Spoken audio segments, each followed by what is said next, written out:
Hey everyone, and welcome back for another deep dive. Excited to be here. Today we're diving into the world of cybernetics and brain-computer interfaces. Yeah. We got a whole bunch of research overviews and technical documents and even some company profiles. Yeah. It's a lot, Yeah. but we're going to try to break it down into something a little more digestible. Sure. One of the things that I was reading about that I thought was really cool Okay. was this paralyzed patient Oh, wow.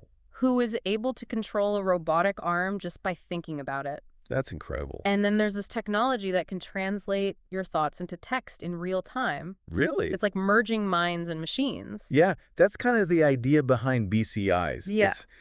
The potential is just mind-boggling. Mhm. But cybernetics is a lot more than just cool gadgets. Yeah. It's really a way of thinking about systems Okay. and how they communicate and how they're controlled. Interesting. The word itself actually comes from the Greek kybernetes, which means steersman. Oh. So think of it like this. Okay. A steersman guides a ship, making adjustments to stay on course. Yeah. Cybernetics is kind of doing the same thing, Right. but for more complex systems, Mhm. like living organisms, machines, or even entire societies. Wow, that's a great analogy. And one of the things that's really wild to me Yeah, is how interdisciplinary this field is. right. It's not just computer science and engineering. No, not at all. Cybernetics brings together biology, psychology, even sociology. Absolutely. It's like a melting pot of ideas Yeah. from all these different It's fields. amazing. And the applications are everywhere. Oh, yeah. Medical devices, robotics, AI, optimizing how organizations function. It's having a real impact on the world right now. I think one of the key figures that helped shape this field Okay. was Norbert Wiener. Okay. Back in the 1940s, he wrote this groundbreaking book called Cybernetics, or Mhm. Control and Communication in the Animal and the Machine. And it basically laid the foundation for everything that followed, So it all started with him. pretty much. Wow. And then you can imagine the energy at the Macy conferences, Oh, where yeah. all these brilliant minds from different disciplines came together to discuss these revolutionary ideas Yeah, that must have been amazing. for the first time. Wow. Yeah. Well, let's break down some of the core concepts Okay. that are crucial for understanding cybernetics. Sure. First up, feedback loops. Yeah, They're how systems learn and adapt. exactly. And they're everywhere. Yeah, they are. Like, think of a thermostat. Okay. That's a classic example of a negative feedback loop. Okay. It senses the temperature, Right. compares it to the desired setting, Mm-hmm. and then activates the heater or AC to adjust it. Right. It's all about maintaining stability. Okay. Now you also have positive feedback loops, Uh-huh. which amplify change. Okay. So like population growth. Right. More individuals lead to more births, which causes the population to grow even faster. So it's like a constant dance between stability and change. Yeah, got it. Okay, cool. So then you have control system. Right. And I think of this as like the instruction manual Mm-hmm. for a machine Yeah. or even our own body. It's a loop Okay. with 3 parts. Okay. The sensor gathers information. Right. The controller makes decisions based on that information. Mm-hmm. And then the actuator carries out those decisions. The sensors are like the eyes and ears. The Yeah. controller is the brain. Exactly. And the actuator is like the muscles. Right, putting everything into action. Okay, cool. Yeah. Now let's get to the part that really gets me excited. Okay. Brain-computer interfaces, Oh, yeah. or BCIs. Here we go. This is where things start to feel like we've stepped into a science fiction movie. Yeah, But it's real, it is. and it has the potential to completely transform how we interact with technology. Yeah. So at its core, Yeah. a BCI creates a direct connection between your brain and a device, Right. allowing you to control that device with your thoughts. Yeah, and we can broadly categorize BCIs into 2 types, Okay. invasive and non-invasive. Gotcha. So invasive BCIs, Okay. like the ones being developed by Neuralink, Mm-hmm. involve implanting electrodes directly into the brain. Right. This gives you incredibly precise control Okay. and high-resolution data, Yeah. but of course it requires surgery. Now, I think when most people hear invasive BCI, Yeah. they immediately think of Neuralink Right. and their neural threads that are thinner than a human hair. Exactly. They've captured the public imagination. Yeah. But there are other players in the invasive BCI space, Okay. like Synchron. Okay. They've developed something called the stentrode. The stentrode. Yeah. What is that? It's a minimally invasive BCI Okay. that's implanted through blood vessels. Oh, wow. pretty ingenious. Yeah. Definitely. But what about people who aren't ready for brain surgery? So that's where non-invasive BCIs come in. Okay. They use external sensors to measure brain activity, Okay. which makes them safer and more portable. Okay. Companies like Kernel are working on non-invasive BCIs Okay. that are designed for everyday use. Okay. Their Kernel Flow system, for example, Mm-hmm. is already being used for cognitive training. Really? Yeah. Wow, that's amazing. Right. I didn't realize it had gotten that far. Yeah, it's pretty cool. So what can you actually do, with a BCI? Well, in the medical field, we're seeing some truly remarkable applications. Oh, yeah. Like what? Think about it. Okay. Paralyzed patients regaining movement using just their thoughts. Wow. People with neurological disorders like epilepsy and Parkinson's finding relief. Mm-hmm. And even those with locked-in syndrome being able to communicate again. That's incredible. It's amazing to see how BCIs are already changing lives. Wow. And it's not just about medical applications, right? No, not at all. BCIs have the potential to revolutionize gaming entertainment, even how we work and learn. Right? Imagine controlling a video game with your mind, or using neurofeedback to enhance your cognitive abilities. It's really just the beginning. That's pretty wild. Yeah, So this is all pretty amazing. it is. But I'm also wondering about the potential downsides. Okay. Are there any risks or ethical concerns we need to be aware of? That's a crucial question. Yeah, As with any powerful technology, right. there are potential risks Yeah. that need to be carefully considered. So what are some of the specific challenges and ethical questions we need to be asking? Okay, so one of the biggest concerns is data security. Okay. Imagine if someone were to hack into your BCI Right. and steal your thoughts, Yeah. or even control your actions. That's a chilling thought. Yeah, it's a frightening thought. And what about the potential impact on our sense of self? Yeah. You know, if a device is influencing our thoughts and decisions, Right. does that change who we are? That raises a really profound question Yeah. about identity and agency. Yeah. You know, as BCIs become more sophisticated and integrated into our lives, Right. we need to consider what it means to be human in an age of brain-machine interfaces. These are definitely some big questions we need to grapple with. Absolutely. But let's move on Okay. and take a closer look at some of the specific companies Yeah, that are leading the charge in the BCI field. for sure. We've already mentioned Neuralink and Synchron, Mm-hmm. but there are so many others doing fascinating work. Oh, yeah, absolutely. So let's dive into that world Just and that. explore the incredible diversity of the BCI landscape. Let's do it. Stay with us, folks. We'll be right back. Welcome back. We're just talking about the potential risks and ethical dilemmas with BCIs. Yes, some pretty heavy stuff. Right. Now, we're going to shift gears a bit and Hey. actually explore some of the companies at the forefront of this tech revolution. I'm excited for this part. Yeah, it's fascinating to see how different companies are tackling the challenges and opportunities of BCIs, Right. each with their own unique approach. Yeah, we talked about Neuralink and Synchron and their work on invasive BCIs. Yeah. But let's delve into some of the other key players. Okay. Blackrock Neurotech, for example. They've been in this field for a while now. They have. They're one of the pioneers. Yeah, their Utah array Right. is considered the gold standard Pretty much. for invasive BCIs in research. Imagine a tiny grid of electrodes implanted directly into the brain, Oh, allowing researchers to record and analyze neural activity with incredible detail. so they can see what's happening Yeah. in the brain. Exactly. It's been a Yeah. game changer for understanding how the brain works. Wow. Yeah.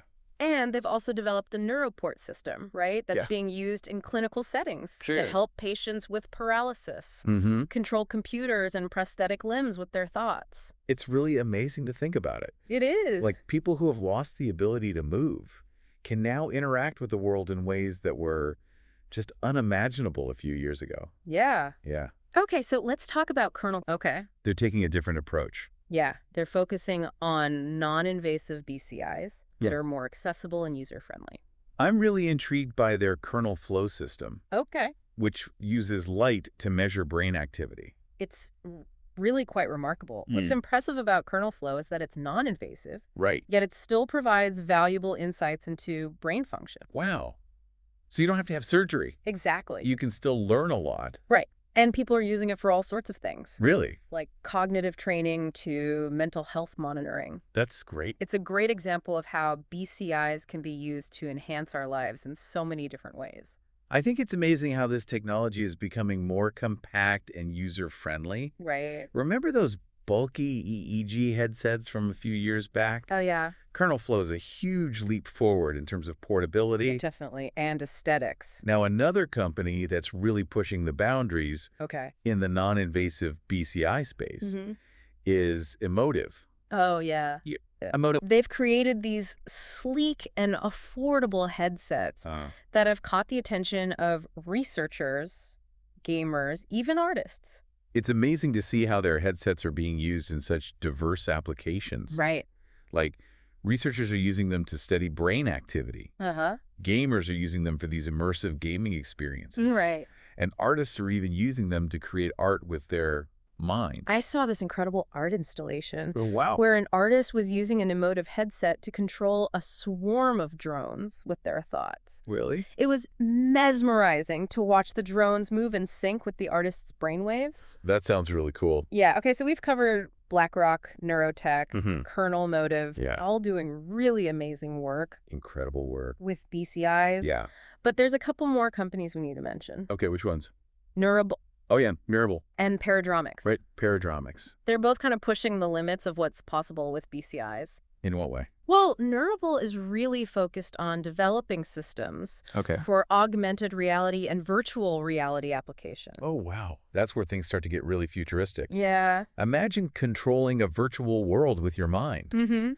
Or having information seamlessly overlaid onto your real-world view. Right. All through a BCI.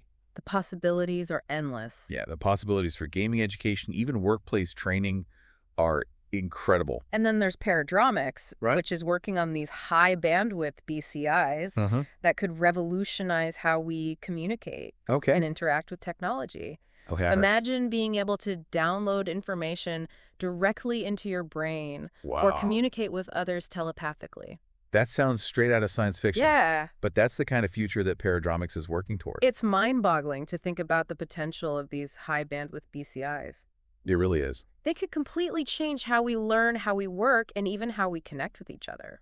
It's fascinating, right? It is. So it's clear that the field of cybernetics and BCIs is advancing rapidly. Oh, yeah, at an incredible pace. Where do you think this is all heading? That's a great question. What might the future hold for this technology? Well, one area that I'm particularly excited about is the development of even more sophisticated and user-friendly BCIs. Okay. Imagine systems that are so seamless. They feel like an extension of your own thoughts. Wow. No more clunky headsets or invasive surgeries. Right. Just pure mind-machine integration.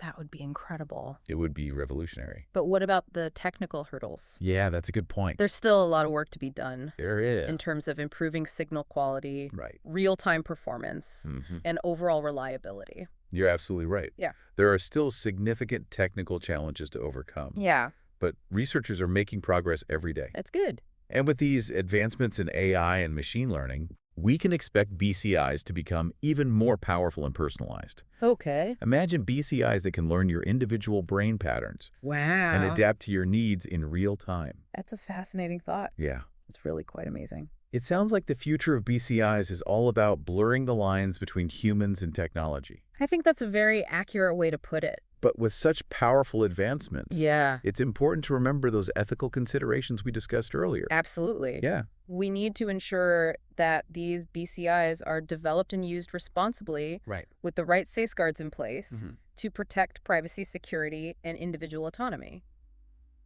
So we've got this incredible technology with the potential to revolutionize our world. Right. But we also need to be mindful of the potential risks and ethical dilemmas. It's a balancing act for sure. Yeah. It's a complex and fascinating landscape to navigate. It really is. Yeah. Well, let's take a moment to reflect on everything we've discussed so far. And then delve into some of the broader implications of BCIs for society as a whole. Sounds good. Welcome back, everyone. We've covered a lot of ground in this deep dive. We have. From the basic principles of cybernetics to the mind-blowing advancements in brain-computer interfaces. It's been quite a journey. It has. Yeah. We've explored some of the companies at the forefront of this technological revolution. Right. Now let's step back and consider the bigger picture. Okay. How might BCIs impact society as a whole? That is the million-dollar question, isn't it? It is. BCIs hold immense potential to improve our lives in countless ways. Yeah.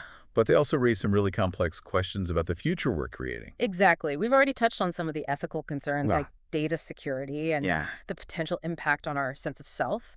But there are also these broader societal implications to consider. Absolutely. Like one concern that comes to mind is the potential for increased inequality. Imagine a world where the wealthy can afford cognitive enhancements that give them an advantage in education in the workplace, even in social situations. This could really exacerbate existing disparities and create a society divided by access to these brain-enhancing technologies. That's a sobering thought. It is. And what about the potential impact on the workforce? That's another big one. Yeah, if machines aided by these advanced BCIs can perform tasks that previously required human intelligence, what happens to jobs and livelihoods? Well, it's a valid concern for sure. Yeah. As with any disruptive technology, there will be winners and losers. Some jobs will inevitably become automated.